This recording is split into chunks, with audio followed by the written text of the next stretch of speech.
Kentucky, I guess, the 2 times last year, but Hogs hadn't beaten them since 2014, so nobody else. Beating them, Trey and Anton haven't beaten them. How big a deal would it be to break that losing streak against them and beat Kentucky for the first time in a while? It feels good to play those guys again and try to beat them.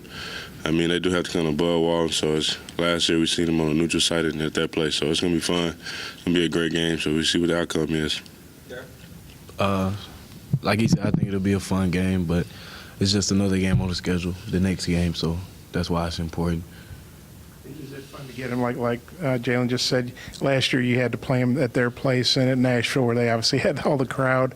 How good is it to get them at your place? It'll be good. It'll be an amazing experience here, knowing it's sold out, and the fact that we're playing Kentucky and Bud Walton is going to be an exciting moment for us. You want to take that too, or add on to it, or whatever? I mean, what he said, it's going to be fun, great environment, sold out crowd, and it's going to be fun. Yeah, you look at Kentucky, their 3-point defense is like 28.9%, so they're obviously getting out there pretty good. You guys obviously are really good 3-point shooters. How do you see you going against their 3-point defense? You got it. Just take good shots, open shots, move the ball, move ourselves, and just make plays. Basically what he said, it's not like we have to rely on the 3-pointer. Everybody can score, whether it's behind the arc or inside or getting to the free throw line. So I don't think it'll be a problem. CJ's been kind of struggling with his 3-point shot lately. Are you guys seeing like some progression with him as far as like his mid-range game goes? Yeah. I try to tell him just to when you're struggling like that, try to start in and then start back out just to get your rhythm back in.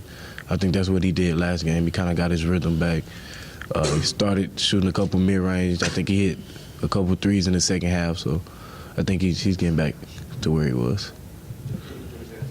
Yeah, just picking his spots and getting open, just moving out the ball. Just start on the free throw or something like that, just to get loose or get hot, whatever, do to keep him to shoot as well as he can. So just keep his confidence up. Yes, what kind of a difference do you really feel that the bench has made where like CJ and Gabe and Darius and those guys have played? It's a big improvement from when we first started. The bench was kind of shaky when we first started this season, and now the bench is playing unbelievably. Like, they come in and give great minutes, great energy, great defense, great offense. It's just they pick up where the starters left off, so it's no letdown when they come in. I think our bench is real good, and early in the season it's kind of struggled a little bit just to get the feel of the game and how fast college is. So, but now our bench, I think we got a whole team and we got every spot it feels. It's just great to have a bench like that. So it helps us in the long run and on the road games too. Our bench is kind of young though, so I think everyone knew it would take time. So I think it's coming together. You guys start 4 seniors, most of the time. Kentucky starts 4 freshmen. They're all McDonald's All-Americans. You guys weren't McDonald's All-Americans, but how do you feel about the senior-freshman matchup, your all's experience against their youth, even though maybe they're more heralded or whatever? Their freshmen are pretty good. You got to give it to them. They always produce good freshmen. I think at the end of the day, it doesn't matter if you're a senior or a freshman. You still got to play basketball. There's some freshmen that are better than most seniors. I mean, that's just how it is. If you can play basketball, and at the end of the day, then that's just what you have to do. I think it's going to be a great matchup, I guess. I mean, that's pretty good freshmen. Like Kentucky always had good freshmen, so it's going to be a great game. Just waiting to play. We've talked a lot about Daniel's impact, but he won another SEC Freshman of the Week award. Just how big has he been during this 4-game win streak for you guys, and how much do you need him to continue to improve the next 4 games to finish out the season?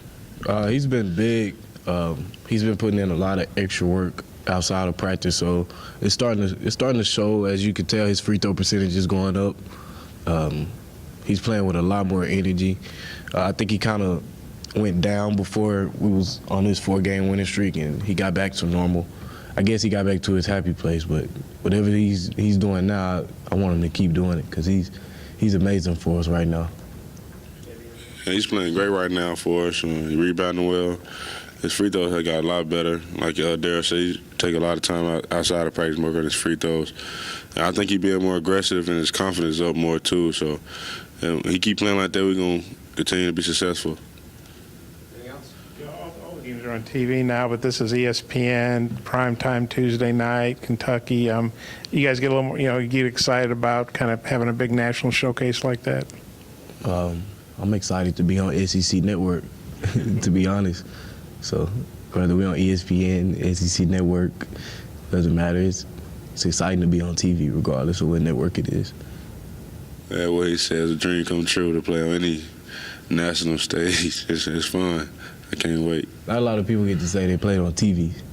Most times you got to watch it from the computer, but we get a chance to say we played on TV, national television. I know you guys take it one game at a time, and there's 4 left in your senior season before the SEC tournament. And just how do you guys approach this and try to relish what you have left here at Arkansas? We just try to go into every practice with the mindset of we got to get better as a team, give it our all, because we know it's winding down for us. The time is coming to an end, and even though I don't want it to, because playing in this place is actually a dream come true. I think for all of us, there's no experience like Bud Walton, and when you go out there, you just want to give it your all for the fans, for yourself, for your team, because this is it for the seniors. You won't get to do this again after it's over. Yeah, I think everybody knows the seniors, that's their last run, so it's been fun, and just taking it all in, really, because it's 4 games left. But you just got to make the best of it and just go out every night and just fight every night, play hard for the fans, your family, and the university. I hate you brought that up. I almost cried. Yeah, I get emotional every time. Like, Anything else? that's crazy.